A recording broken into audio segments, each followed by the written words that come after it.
Hello, and welcome to Managing Change. I'd like to first let you know, for those of you that weren't in just a minute or two ago, if you hover over the bottom, you'll see there's a chat feature. If you would open that, please, and that way you can talk to me as I ask questions as we go along. Typically what I do is have people hold their questions to the end, but I'm not going to be doing this with this particular presentation because I'd really like to hear your feedback as we move through the material. So let's get started. Throughout the years, I've done a lot of work with organizations on managing change. And what I've found is that the most helpful thing for people is to talk about the stages that a person moves through when they experience a change, how to get through those stages, how to help someone else move through those stages, and then how to become more resilient for the next change. So those are the things that we're going to talk about today. Of course, we're all thinking about the huge changes that we're facing with COVID-19, and we'll talk a lot about that. But I'm also going to give you information and examples about other kinds of change. And I'm doing this for two reasons. One is we're already bombarded with so much information about COVID-19. And so I want to give you some examples that are almost kind of like a break from that. And the other reason is because we will get through this. There'll be an other side to this. And so I want you to be able to use the information that we're talking about today to apply it to any kind of a change. So if I give you a few additional examples, it'll be easier to make that transition. And that's also why the handout that I sent you is from a work perspective, because I want you to be able to think about these stages the same across any kind of change. So let's get started. In the chat box, if you'd tell me, do you think that people in general naturally resist change? And if so, why do you think they do?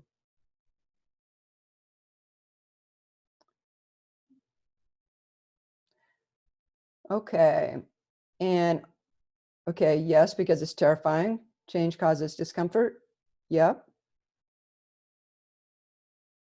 And also if, yes, because we're comfortable doing things a certain way. Because they like normal routine, yes. Most changes interfere with their current optimized workflow and lifestyle, definitely. And if you don't have your chat on all panelists and attendees, go ahead and put that in just in case if you can't see everything that's coming through. Yeah, definitely. People do resist change. And let's talk about that a bit more. So regardless of the change, regardless of whether it seems like a positive or a negative change, I promise you, you will go through these 4 stages that we're going to talk about. It happens with even minor changes or other parts of the same change, like other phases of the same change. And you'll notice that this black line slopes down and then it comes up again. And that's because that's how it feels when you're sinking into a change, a new way of doing things or a new way of things being done to you, or things are happening around you that you don't have control over. So yeah, the other thing you'll notice is the external focus that you see at the top and the internal focus. In the in the denial stage and the commitment stages that we'll talk about, you'll have more of an external focus. And the internal focus comes in the resistance and the exploration stage. During those 2 stages, you'll be doing a lot of feeling and a lot of thinking. And that's why we look at that as an internal focus.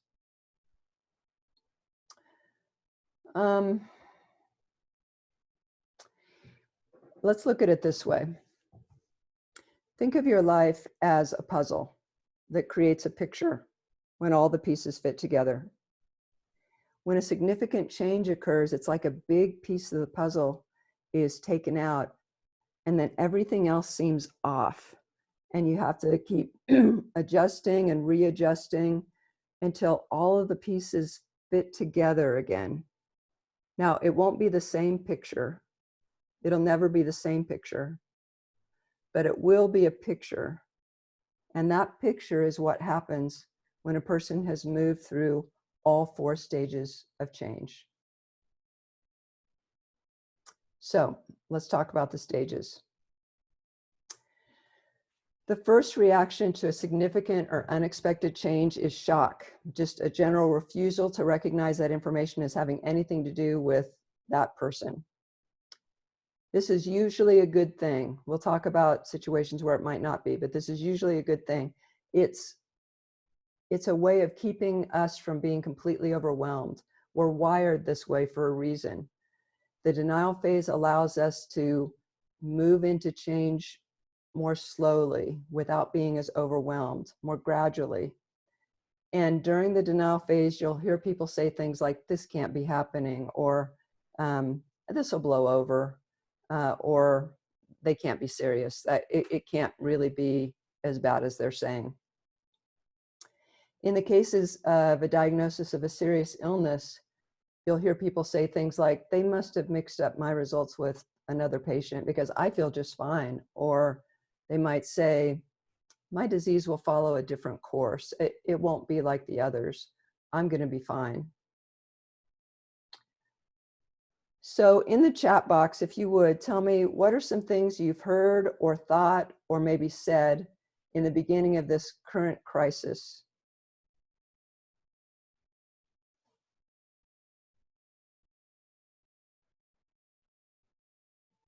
That fit with the denial stage.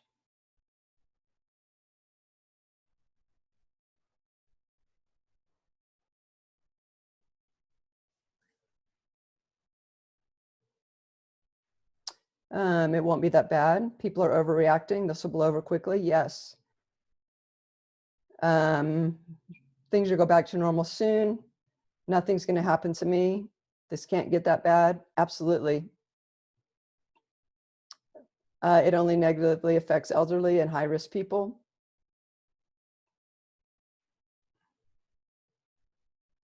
It's only temporary. It's going to be much more short-term. Yeah. Yeah, definitely. Those are great examples. And I thought the same things. I wanted to believe the same things. That's how we're all wired, to not want to believe it, especially something like this, or that we want to think it's going to be quick, or it's somebody will find a cure tomorrow, or those kinds of things. That's what happens during the denial stage. Okay, we're going to take a quick break away from COVID to talk about the denial stage with respect to a positive change. This is my personal favorite of the denial stage with a positive change.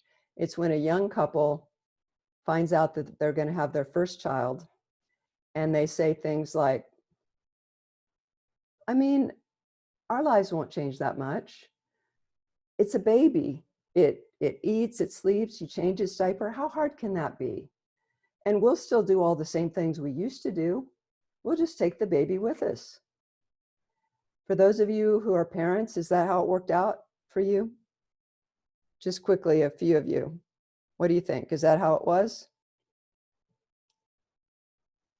In the chat box.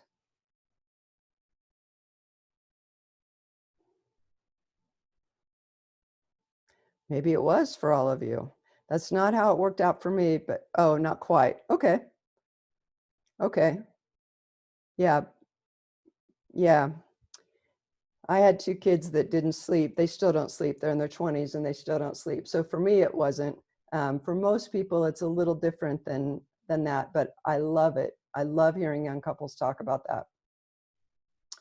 All right, so depending on if the change is positive or negative, these kinds of statements are often followed by a quiet withdrawal. If it's been a negative change, it can look like depression. If it's a positive change, it might just look pensive. To many, this calm withdrawal looks like the person has already adjusted to and accepted the change. It especially looks that way to the people who have really, really wanted that person to have adjusted. So family members, friends, coworkers, and supervisors often heave a sigh of relief that the person has adjusted so quickly. The friend or family member who delivered the pull yourself up by your bootstraps speech is particularly pleased that the person listened to them and is handling things so well. But eventually it becomes apparent to the person and those around them that the feelings about this are just beginning, because the quiet, calm thing doesn't last. Not on the inside, at least. Whether there will be much in terms of outward signs depends on the personality and the circumstances. So some ways to help yourself during the denial stage. Typically, I would say take your time. Let things sink in gradually. Don't let anyone pressure you into accepting the changes until you're ready. Gather information, but you don't have to do anything with the information yet. Just gather it. Find out what the resources are. And when you're helping someone else through denial, give them time. Gently tell them what will happen. Get and pass on as much accurate information as you can. Keep communication open. So if they need to talk about it, and let them deny if talking isn't working. Now, giving the person the time they need is usually the best way to go in the denial phase. How might that be different for our current situation with the virus? In the chat box, what are some of the dangers of staying in denial too long?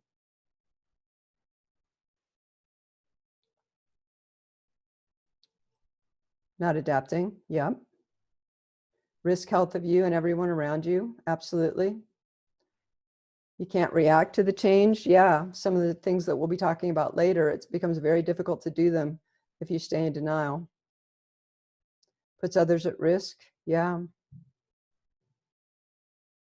Yeah, so again, I typically don't encourage trying to rush someone through the denial stage. And with almost any other change, that's what I would say. But this situation could be an exception depending on what form their denial takes, what they're doing. So if they're engaging in risky behavior, it might be, no, it is time to help them through the denial stage as gently as you can. Now, doing this will likely put them in a much stronger and more, the next stage that we'll talk about, the resistance stage, it'll be more volatile, might be too strong of a word, but it's going to be a much stronger resistance phase if you push someone through the denial stage. But that's okay, because everyone goes through the resistance stage, and people do it at different levels. But let's talk about that. So the resistance phase is not fun. Not that any of them are, but this particular stage, it tends to scare people, both the person experiencing it and those who are witnessing it. Because in this stage, things seem to get suddenly much worse. So before, they were in denial, they were pretty quiet, maybe pensive. You're thinking, okay, we're fine. But things come to, they bubble or sometimes explode to the surface during the resistance phase. It's very common for people to spend a lot of time finding someone or something to blame and talk about that a lot. Very often there's nothing anyone can do or say that seems right. People begin to question whether they'll even be able to get through this. You'll see strong emotions, frustration, self-doubt, anger, anxiety. The person might even feel physically ill. I'm not talking about COVID ill, just physically ill and exhausted. Depending on how big and how negative the change is, the person might feel like they're careening out of control, or that everything around them is careening out of control and that they can't do anything to stop it. So with smaller changes or changes to someone who's a fairly internal person, you might see things like fatigue, difficulty sleeping, maybe just generally feeling negative. Also, depending on if the person is aggressive or passive aggressive, you could see anything from someone slapping up a detailed chore chart and schedule and demanding that everyone fall in line because they've been doing everything around here and they've had it. Or it could be more subtle. So let's say people working from home, might not be returning emails or phone calls in a timely manner because it just doesn't seem like it matters anymore. It's just not that important. We're in an incredibly overwhelming situation, so go easy on yourself and go easy on others.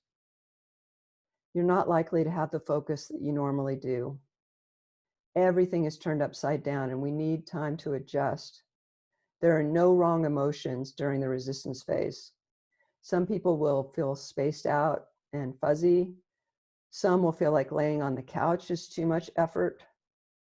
Some will be in constant motion, cleaning the garage, organizing closets, doing their best to be the perfect homeschooling parent and full-time worker, possibly driving the other people they live with to the brink.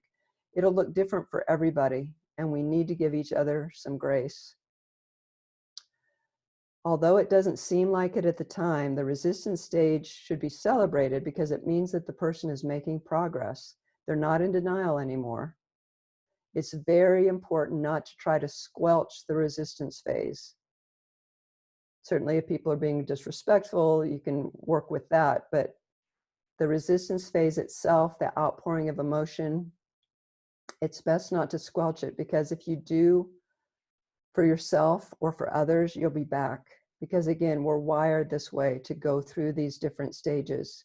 We can go through them now or we can go through them later. If we try to rush through the stages, we'll end up having to come back and go through them anyway.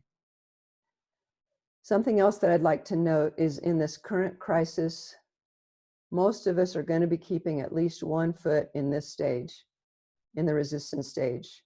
And that's because the resistance stage is basically the fight or flight response. And there are plenty of things setting off the fight or flight response right now. And again, this will look different for different people. Some might be outside yelling at people who aren't social distancing, and others are now protesting social distancing in big groups with no masks on. These things are happening because we're all freaked out. And it comes out in different ways depending on our personalities and what this crisis is doing to our own individual lives and livelihoods. So to help yourself through the resistance phase, talk to others, write your thoughts and feelings, bathe yourself in the negative feelings about the change. Don't try to squelch it. Let yourself feel it. There are no wrong feelings. The stoic logical types, they tend to internalize, and they'll often say things like, I have no right to feel upset. Lots of other people have it a lot worse than me, so I've decided I will not feel upset. Spending valuable time deciding whether or not to feel upset makes as much sense as deciding whether or not you have a right to be thirsty. It would be like saying, I just drank 16 ounces of water a half an hour ago, so I have no right to be thirsty, so therefore I've decided I'm not thirsty. Emotions aren't right or wrong. They just are. What you do with them can be right or wrong, of course, but emotions themselves are merely information so that you know what needs to be addressed. To help others through, when a person vents to you, don't come in with solutions right away. Because if they're venting, they're in that emotional space and they just need someone to listen. If they start talking about solutions or what the solutions might be, then you can switch to problem solving. But before that, you're just actively listening. Actively listening is seeing the situation as the speaker sees it. And that's hard work. You should be tired if you're actively listening to someone. But that's the best way to help them move through this stage. So actively listening is not trying to convince them how they should feel about something or how they should be coping. Certainly not how you have coped better with the current situation than they have. Change is a different experience for each person, and they need to find out what works best for them. Well-meaning family and friends might get really rattled by the negativity, and I understand it. But they'll often try to fix it, try to get the person to feel a different way. It's understandable, but it's disrespectful, and it just makes that stage last longer. It makes the resistance stage last longer. So in the chat box, tell me, what are some of the things you've seen or felt or heard about that seem like the resistance stage to you in our current situation with the virus?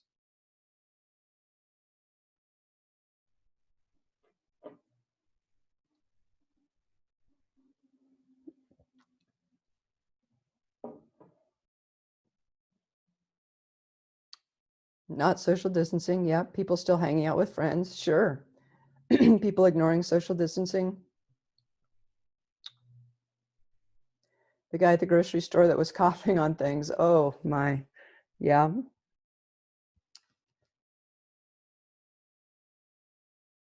Any other things you've seen or heard or noticed that you think are resistance phase?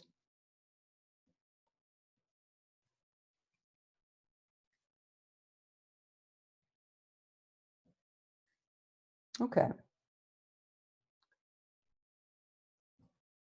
Let's talk about exploration. So after the struggle, people usually emerge from the negativity and they shift to a more positive, future-focused stage. They realize that they're going to get through this. It can be subtle, like having more energy, getting a few good nights sleep, starting to feel hopeful about the future. They feel alive, maybe for the first time in a while. Then the person usually uses that energy and excitement to begin brainstorming and sorting through options. They start to clarify goals, they assess resources, they explore alternatives, and they experiment with new possibilities. They feel motivated to swing into action because they feel so much better. So they want to swing into action without necessarily really evaluating these brainstorming choices. Their creativity and energy is at its peak. It's a really great idea to keep track of all your thoughts and ideas during the exploration phase, because they will never again be as creative or as wild or as plentiful. So it's a great time to get all those things down, but it's not a good time for focus. Because people feel so much better, for whatever reason, all of their ideas seem brilliant to them during the exploration phase. So you'll want to be careful. So let's take another quick break. The stereotypic example of the exploration phase is what's usually referred to by others as the midlife crisis. So a middle-aged man gets a red convertible, divorces his wife, leaves his job of 20 years, buys a vineyard in France, and marries a 20-year-old named Tawny. That's something that maybe he should have done long ago. I'm not saying anything about that. I'm not making any judgment about it. All I'm saying is we can bet he is in the exploration stage of change.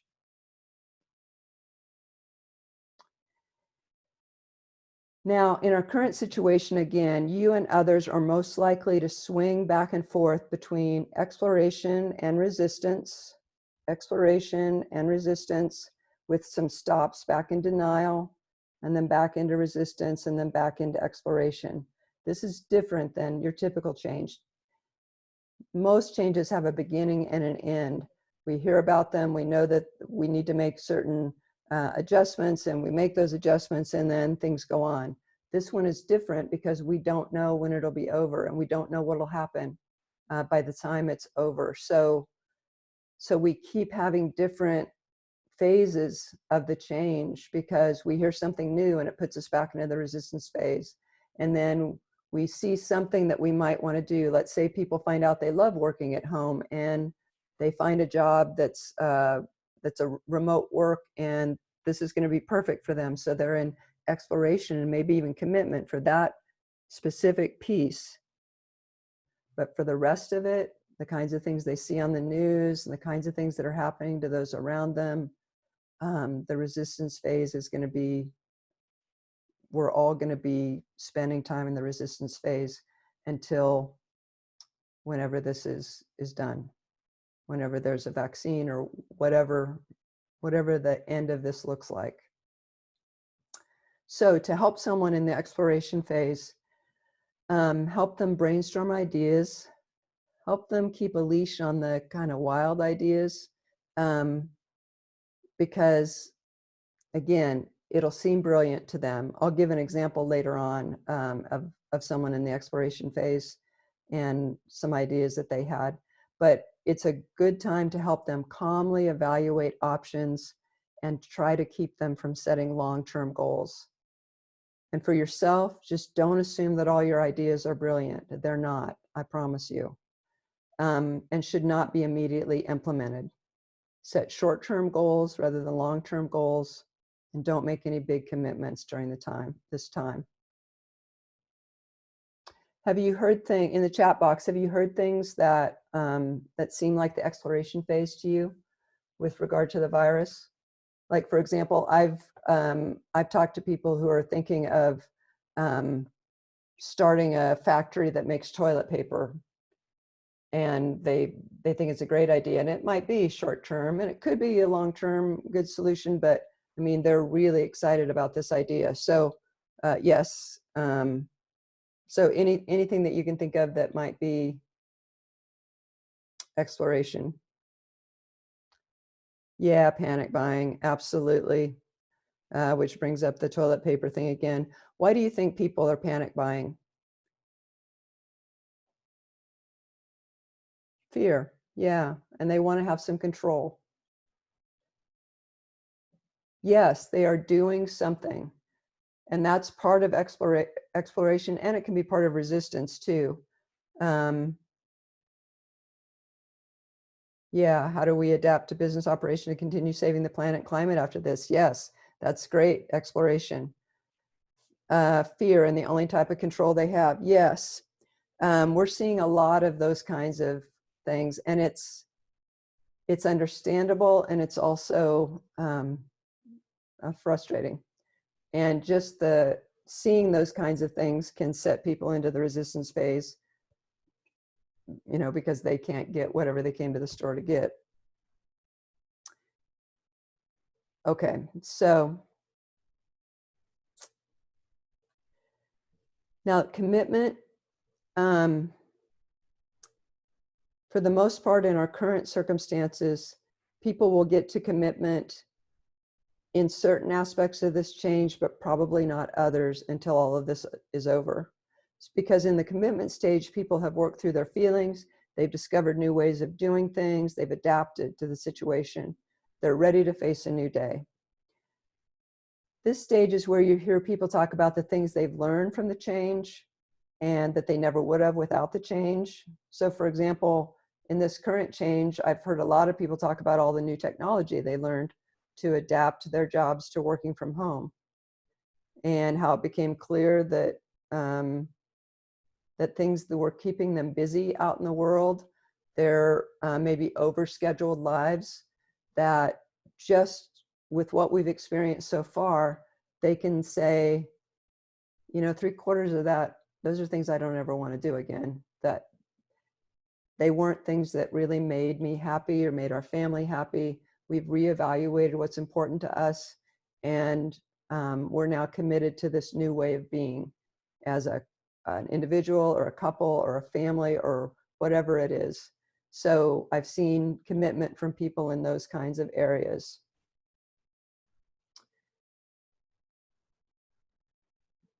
The commitment phase is a good time to make long-range plans and act on them with respect to the parts of the change that you're committed to. So for example, if you find that you love working remotely, then later on after this is over, you might work out with your supervisor or your organization that you work part of the time remotely.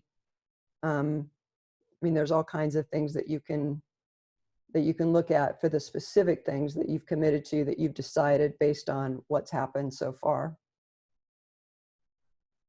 So in the chat box, tell me, have you found yourself or noticed others getting to the commitment stage with certain parts of this major change in our lives? And if so, what are some of the examples?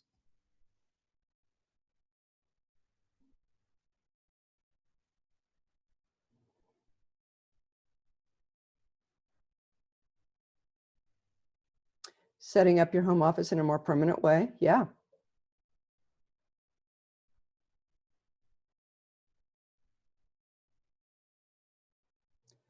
Enjoying more walks, time outside, overall less busy calendar. Yeah. Staying in communication with friends and family more often.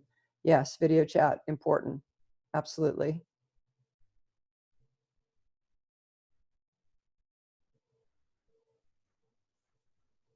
Enjoyed the time with family and not having to travel for work. Committed to establishing a more long-term sustainable lifestyle. Yeah, great.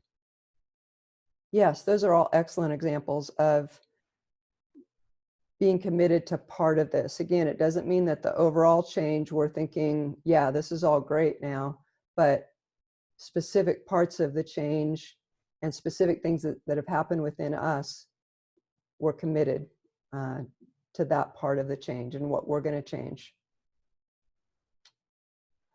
We're all in a constant rhythm of change, and most of us have several changes going on at once and are in different stages in each of those changes. Now, a person can get into trouble in two ways. They can get stuck in one of the stages, or they can try to breeze through all four stages without really working through any of them. That only makes it take longer, and they will be back. This is just how we're wired. So, another quick break from COVID. Let me give you a context of how you might see the stages in a really short-term setting. So people will often have a preferred place that they start.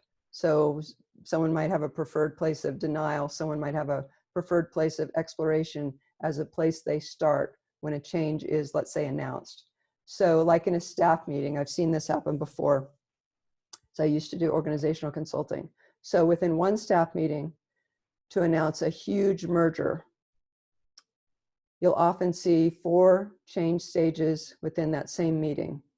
So the merger is announced, and almost always there's one guy that says, no, that's not happening. I mean, I heard a rumor about that before, and I told them it's not happening. I mean, it's just not happening. So there's the denial stage. There's almost always somebody that says, oh, great, that's just great. After slogging away here for 10 years, they feel like they can just come in and just rip the rug right out from under us. So resistance. There's almost always an exploration stage. There's almost always someone who says something like, I've heard that their R&D department is fantastic, and I think that our marketing department is really going to benefit from working with them. And then almost always there's somebody that says, yeah, I knew this was coming, I'm in. So commitment stage. Now that doesn't mean each of those people will stay in those stages, but often people will start off at a certain place, and then they might slip back and forth between stages until they work through all of them.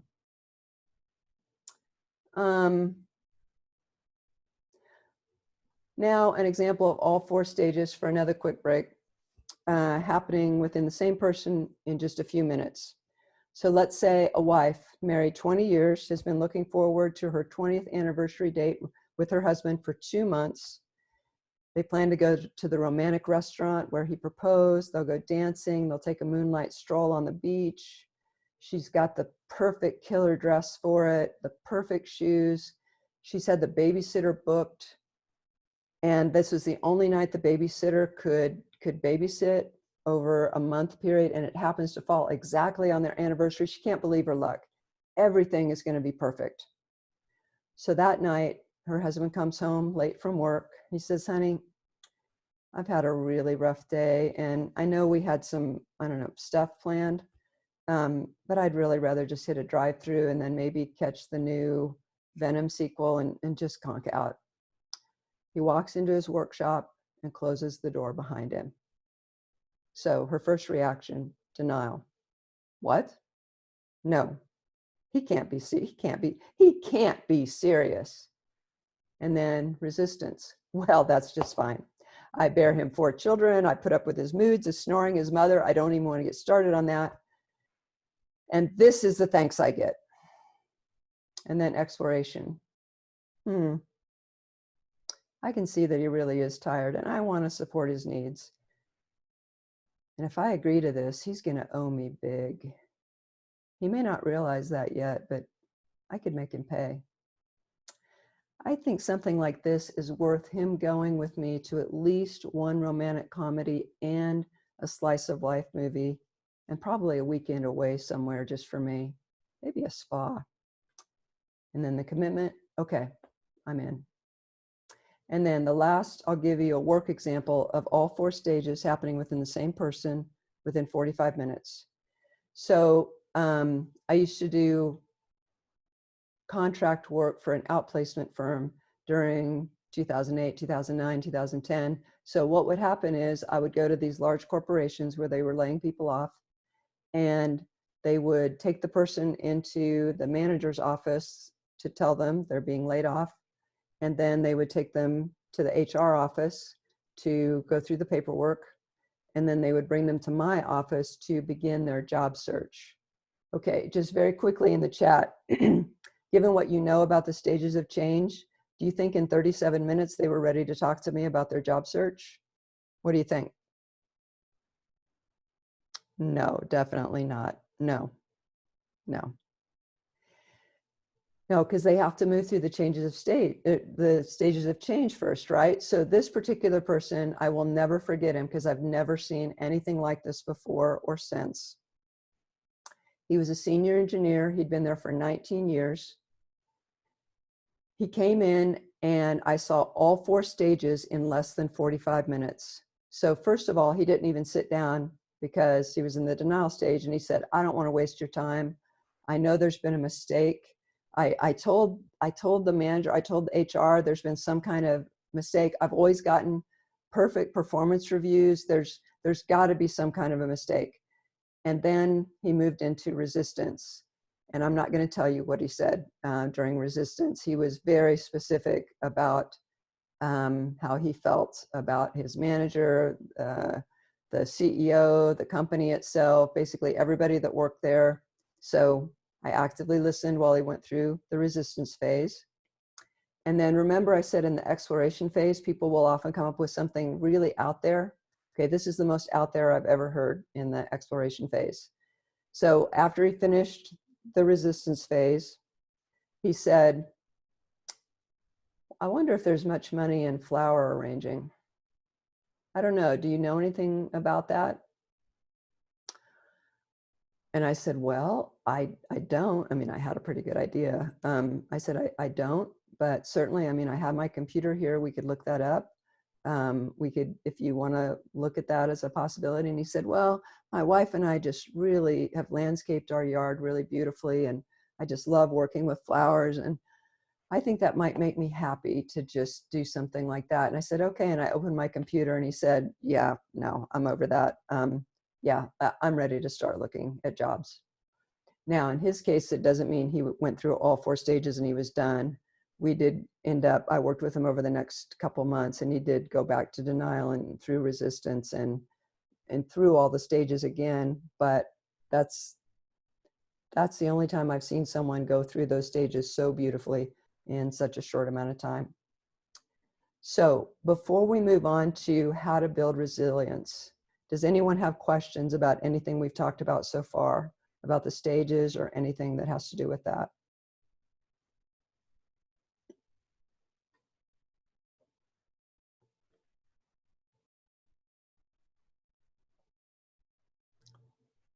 If you do, just put them in the chat box.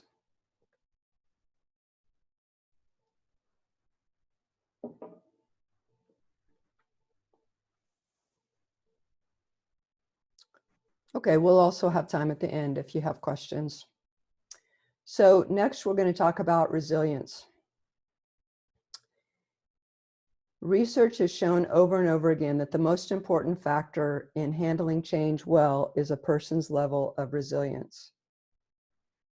People who have resilience, they face just as many changes and challenges, but they regain their equilibrium faster, they get more done, they're physically and emotionally healthier, they achieve more of what they set out to do, and they tend to rebound stronger than they were before the change happened. They still go through the same stages, but usually more quickly and less painfully than those who are less resilient. Research also shows that there are 5 main traits common to those who have high resilience. They are positive, proactive, flexible, organized, and focused.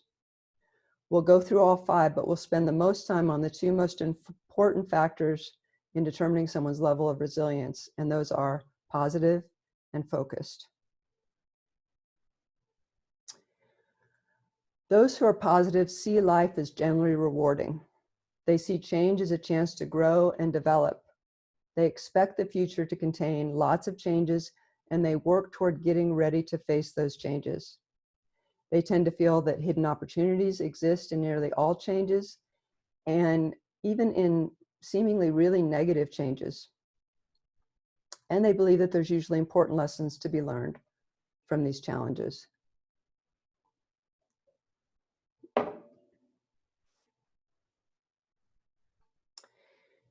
So, positive attitude is one of the 2 most important factors in building resilience to change. I've got some good news and some bad news about that, and I'm going to tell you the bad news first to get it over with.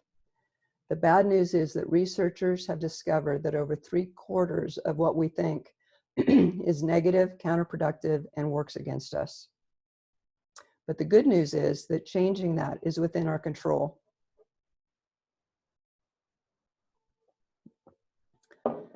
Because they've also discovered that the mind is very much like a computer in that it's controlled by its programming. Its capabilities are controlled by its programming. This programming is stored in the subconscious mind, and unless an attempt is made to erase or replace this information, it stays there and permanently affects the things we do and feel. So, if 3/4 of what we think is negative, where did all this negative programming come from? If you grew up in a fairly normal, positive home, you were told the word no or what you were not capable of doing 148,000 times by the time you turned 18.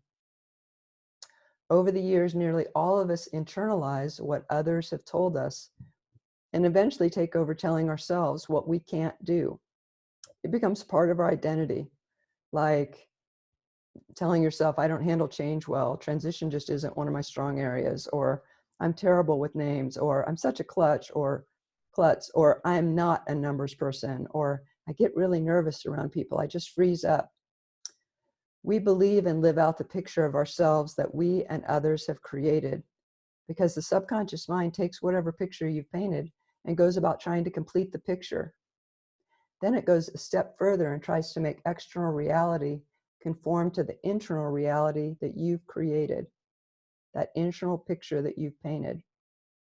The subconscious mind doesn't know what's true and what isn't. Just like a computer, it doesn't care what's programmed into it.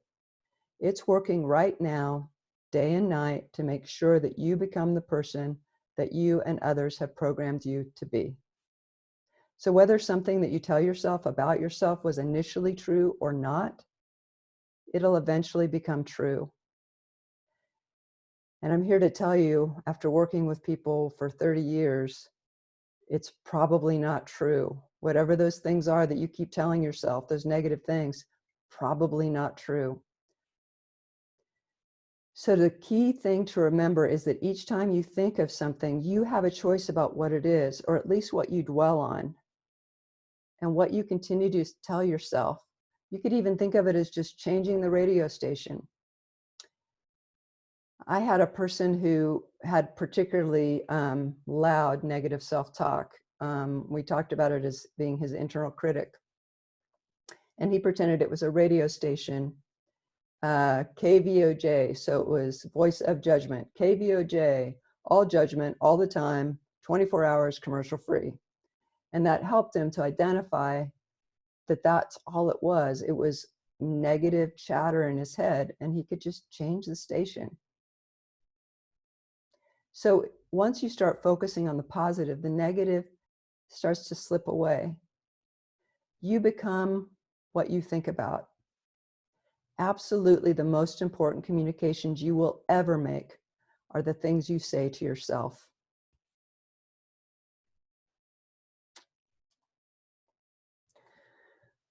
Okay, so proactive.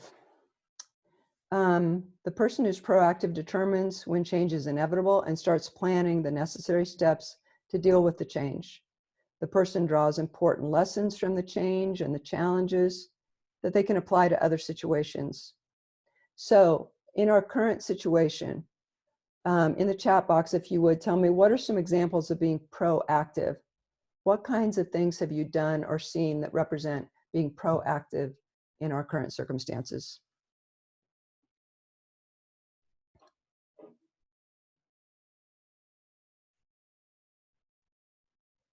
Yes, focus on the things that are within your control. Donations to healthcare workers, yes.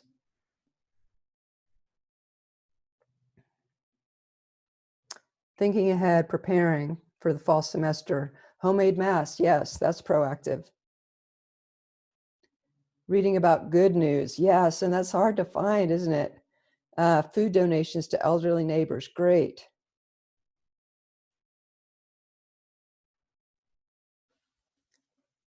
Shopping for elderly neighbors, yes, all good proactive steps, absolutely.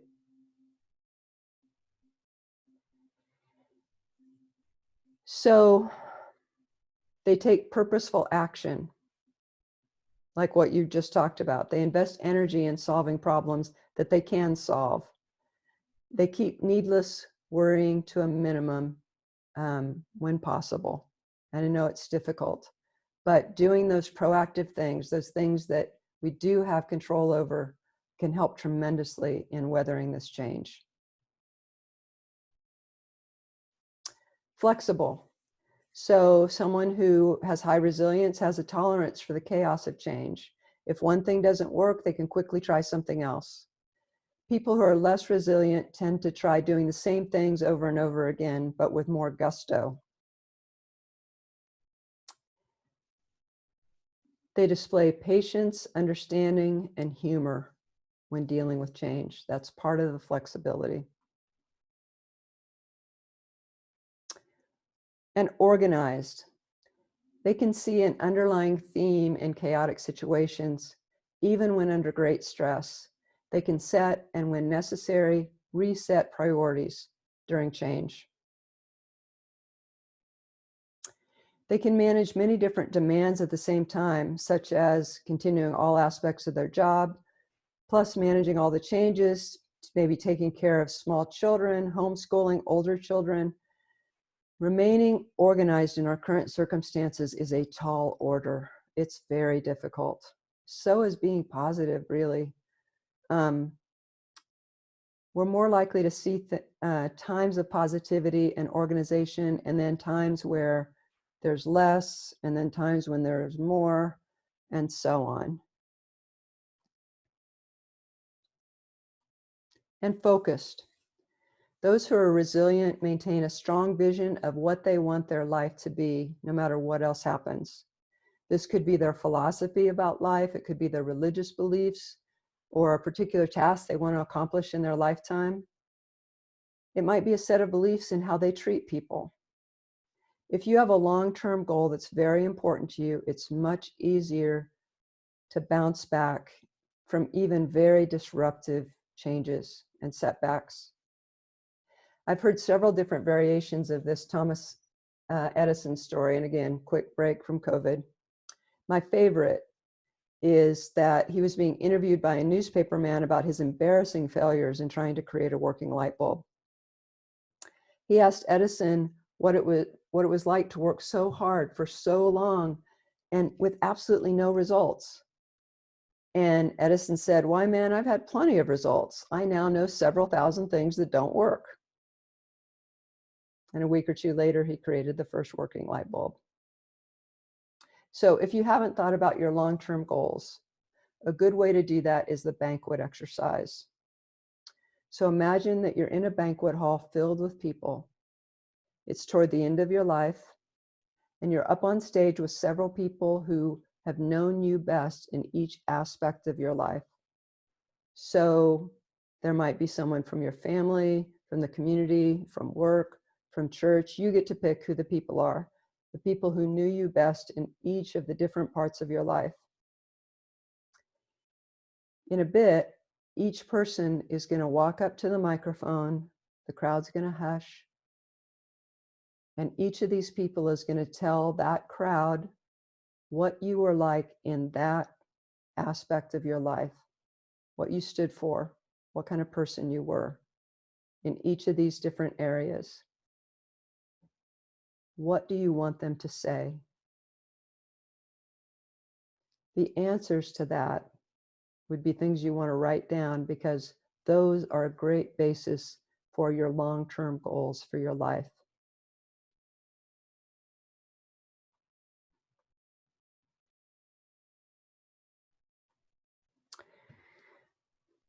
Michelangelo once claimed that he didn't really create the figures that he carved in marble. He said they were already in the stone, and he simply chipped away the excess so that they could be seen. The capacity for resilience is within each of us. The challenge is to see it, to chip away the excess, to chip away what's less important so that we can see it and utilize that resilience. So what kinds of questions do you have about anything that we've covered, or comments or anything?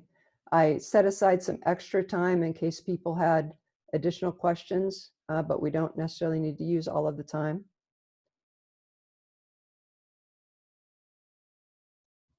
So just in the chat. Okay, it was helpful. Good, thank you. No questions, just appreciated the presentation. Okay, good. Helpful content. Thank you.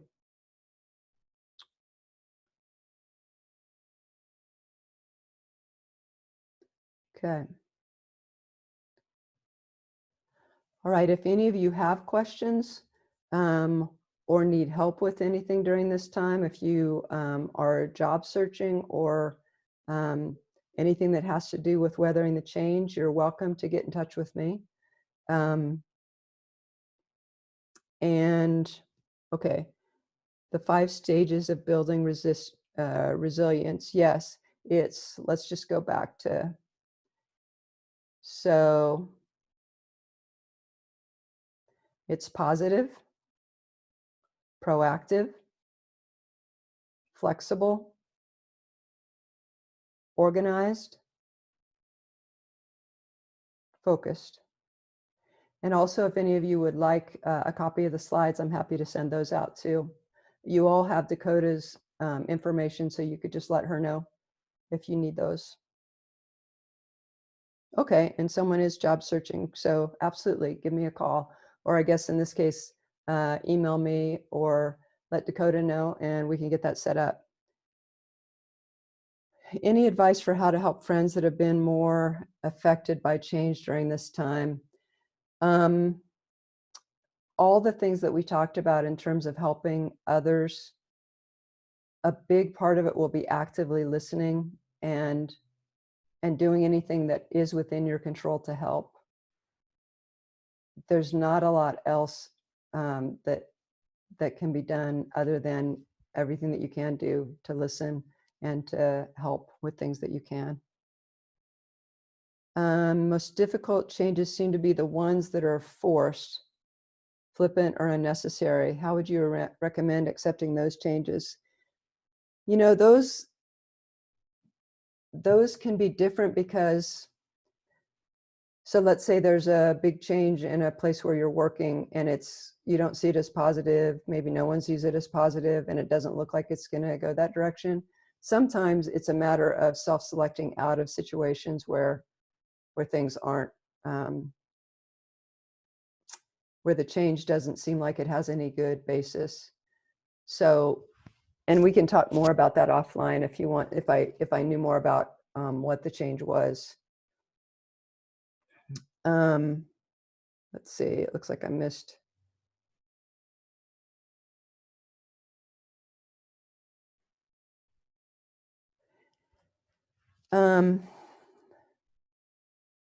Yeah, that's true.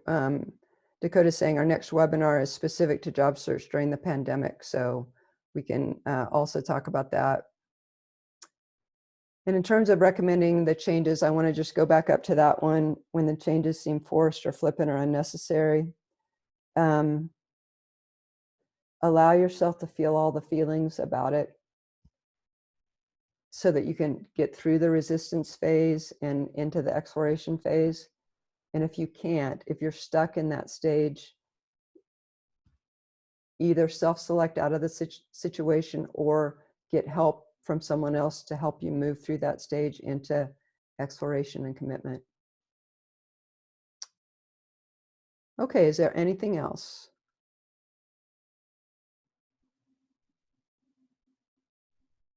All right, thank you very much for joining me today. And again, feel free to contact me or contact Dakota if you need more information, if you'd like the slides, or if you'd like help with anything else. Thank you. All right. Goodbye.